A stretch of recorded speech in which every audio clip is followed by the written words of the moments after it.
If you're considering enrolling in Medicare Advantage, I want to share a story with you that happened to one of my clients that you should understand when making this decision.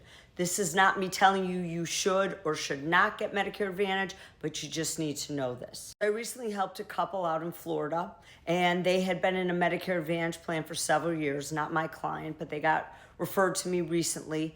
And they had decided that during this Medicare annual enrollment period, they wanted to switch to original Medicare and get a Medicare supplement and a Part D plan.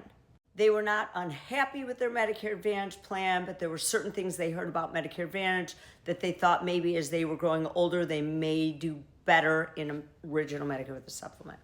So here's what happens. As you know, you can leave Medicare Advantage and go back to original Medicare, but what is the big question mark is, can you qualify for Medicare supplement policy?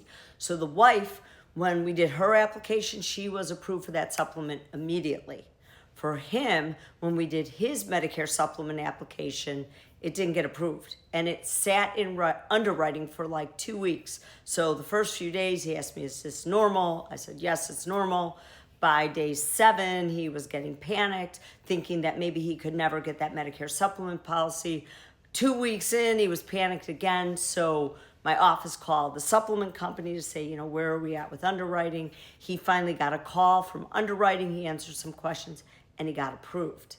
Had he not got approved, he still could have gone to original Medicare, but he would not have a Medicare supplement policy, and I do not recommend that. So what are the rules I want you to walk away with understanding?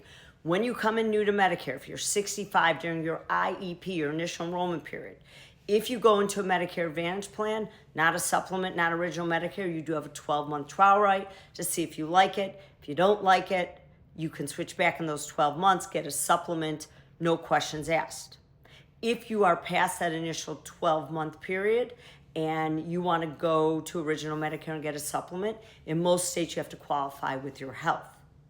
The other thing to note is that if you start Medicare based on a special enrollment period, you didn't start at 65, you worked, you were allowed to start later without penalty. And if you choose Medicare Advantage under that situation, you don't have a trial right. So if you go into Medicare Advantage, if you ever want to supplement, you're going to have to be underwritten in the future. So remember, when you're new to Part B, you have a 6-month window, no health questions asked. Whether you come in under IEP or an SEP for that supplement. But if you go to Medicare Advantage, you're going to have to figure out, based on your health, if you will qualify for a supplement in the future if you decide to make that switch. One thing I want to add, because I just listened to this in my car, if you start at original Medicare and then you go to Medicare Advantage later and you're in there for less than a year, you also get a trial right.